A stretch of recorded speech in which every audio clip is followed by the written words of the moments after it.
For many fans who sought an alternative to WWE in the early 2000s and found Ring of Honor, I'd bet Bryan Danielson holds a special place in their wrestling fandom. He definitely does mine, and some of his matches have been my favourites not just of this year, but of most years. He has many more fans who found him through his WWE tenure, but one thing that unites us whenever you found him is that we've all seen Bryan struggle through seemingly insurmountable injuries. It looked like his career was over against his will due to a long history of concussions, but amazingly he's been able to wrestle, at a high level mind you, since his return from retirement at WrestleMania 34, approaching 6 years ago at the time of me writing this. Watching his recent match with Brody King on Collision last week, I was reminded of a period in Ring of Honor where Bryan suffered one of the scariest injuries of his career. On August 25th, 2007, at Manhattan Mayhem 2, Bryan Danielson challenged the dominant ROH World Champion, Takeshi Morishima, who at this point had been champion since defeating Homicide in February, and would go on to lose it in October to Nigel McGuinness, who would have the second longest title reign to date. Around 5 minutes into the match, Morishima has Danielson in the corner and throws some wild punches. One of these errant blows would detach Bryan's retina, an injury I never knew was possible before this match. Damage to a retina can have an immediate effect on a person's overall vision, and treatment must be done as soon as possible in order to have the best chance of a full recovery. With all this in mind, Bryan continued to wrestle for around 15 minutes with the impairment of vision he must have been suffering. Can you imagine doing that? 'Cause I can't. The following quote is from Brian Alvarez, writing in his Figure 4 weekly newsletter at the time, and it certainly puts the severity of the injury into perspective. The muscles around the eye were loosened to the point where his eyeball rolled back in his head, and he couldn't see out of it. He had an outpatient procedure on Monday, and everything was put back together, and he was told he had a 90% chance of regaining sight in the eye, but that his vision might be permanently blurred. He then adds the vastly insightful comment, "God, that sucks." Alvarez's report would be confirmed by Ring of Honor booker at the time, Gabe Sapolsky, who released a statement to ROHWrestling.com days after the match. Gabe said that everyone was in a great mood backstage, but that quickly changed when Bryan sat down and word began to spread. The entire crew came over to see how Bryan was doing, who of course was taking it like a champ and saying it was no big deal. His eye was telling a different story. As the doctor was looking at it, his eye rolled back into his head and it stayed that way. Bryan couldn't control it. It was really hard to look at. I can't even imagine how Bryan got through this. Gabe's statement also said that Bryan had been told to rest for 4 to 6 weeks and they had no intention of rushing him back to the ring. Despite the injury, the match would still be highly regarded by fans and critics alike, with Dave Meltzer rating it 4 3/4 stars.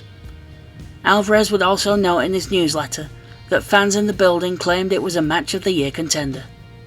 Remember that 4 to 6 weeks he was told to rest for? As you can imagine, after sustaining the injury, Bryan would take some time away from the ring. As you can likely also imagine, given that we're talking about Bryan Danielson, he took 3 weeks off before returning to the ring twice in one night at Ring of Honor's Motor City Madness, the very next ROH event. Admittedly though, the first match would be a 4-minute win over Kenny King, who was making his ROH debut that night, not including a joint show with Full Impact Pro a year earlier. Bryan would make quick work of King, and even quicker work of his stablemate in the YRR, which stands for Young, Rich and Ready for Action, Chasen Rance, beating him in less than a minute by referee stoppage. For a bit of context here, the YRR had just wrestled a match defeating Mitch Franklin and Alex Payne. Post-match, Bryan would come out wearing an eye patch and would challenge King and Rance as a test of his sight in the ring before his big match on the following night. Against who, you might be wondering?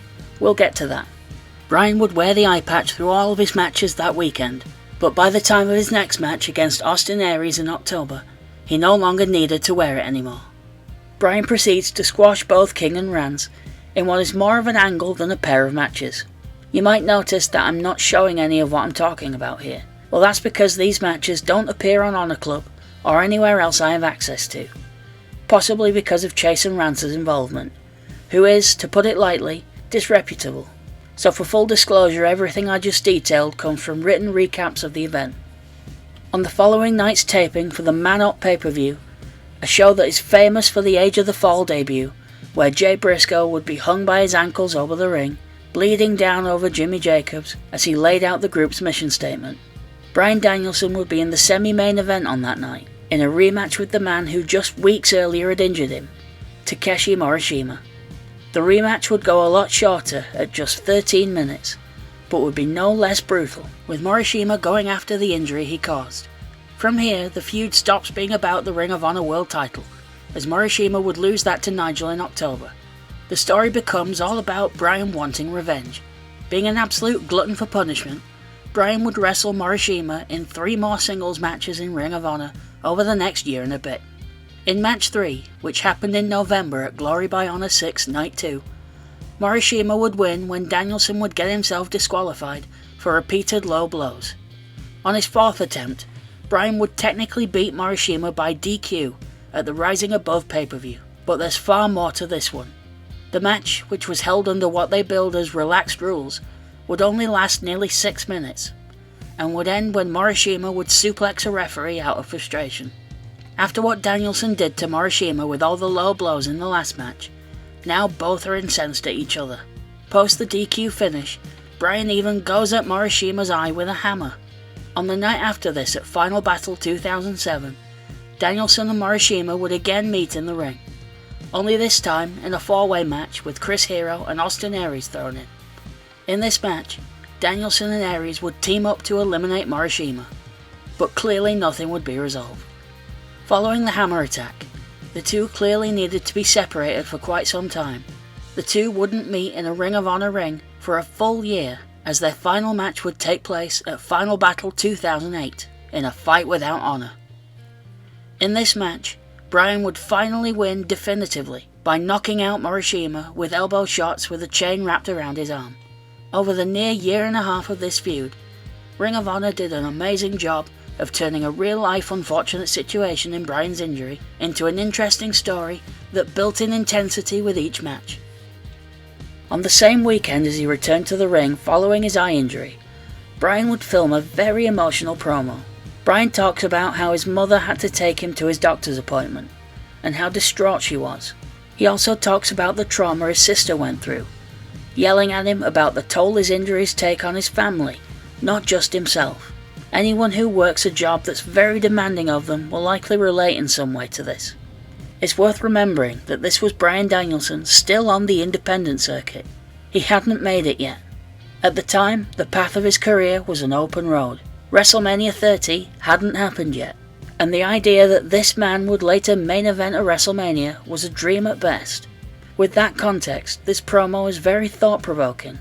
Bryan goes on to imply that he was considering his options outside wrestling should this end his career, but that his dad reminded him that this was the life he wanted, and it seems like Bryan is more than willing to take the toughest parts of the wrestling business as they come to be able to continue in it. He repeatedly refers to wrestling as the life I always wanted, and knowing the path Bryan would go on in the years since, this feels like an honest statement. Lately, to be honest with you, I've found Bryan's recent matches difficult to watch sometimes. He entered the Continental Classic tournament with an already injured orbital bone.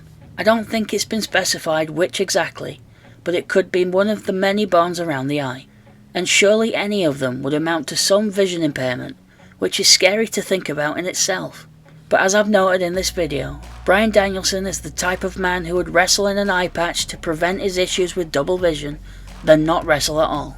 Andrade in particular seemed to target this injury, to the point where fans in the building who watched their match before it aired on TV days later thought he was seriously hurt. In his recent match with Brody King, there's a moment where Brody repeatedly scrapes his boot across the injured area, even removing the tape protecting it. One camera shot in particular, where Bryan seemed unable to even open his eye, got to me, and the fact that he could barely celebrate his win at the end. This being the final shot of the broadcast didn't make me feel any better.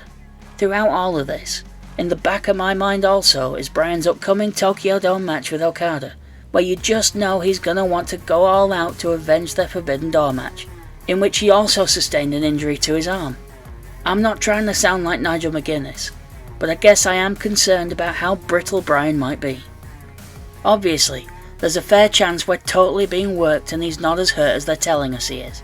and I hope so. As I noted before, one thing that united Bryan Danielson and Daniel Bryan fans is that he endured a number of scary injuries throughout his career. As I mentioned in my previous video about Nigel McGuinness, Bryan years later admitted that he lied about his medical history to even get hired by WWE, while Nigel was honest about his, and that's why Bryan got hired and Nigel didn't post their joint farewell in Ring of Honor back in 2009. Whether this comes to light on AEW television, given all the shit Nigel's been talking about Clamdigger Danielson on commentary, is yet to be seen. On the morning of All In 2023, Nigel shared on social media an image of himself in great shape, wearing ring gear I don't believe I ever saw him wrestling, referring to, quote, a different universe. Whether that story will have one final chapter remains to be seen, but it doesn't feel likely right now. To me, just one fan following the career of Bryan Danielson since about 2008, he's become a figure of inspiration to fight through whatever tough times you're facing. If we're to believe Bryan, we're already a few months into the last year of his in-ring career, this time by his own choice. I just hope that this final year ends in fanfare, and also the final countdown. As this is likely my last video for 2023, I want to wish you happy holidays if you celebrate, and Happy New Year. Thank you for watching yet another wrestling channel.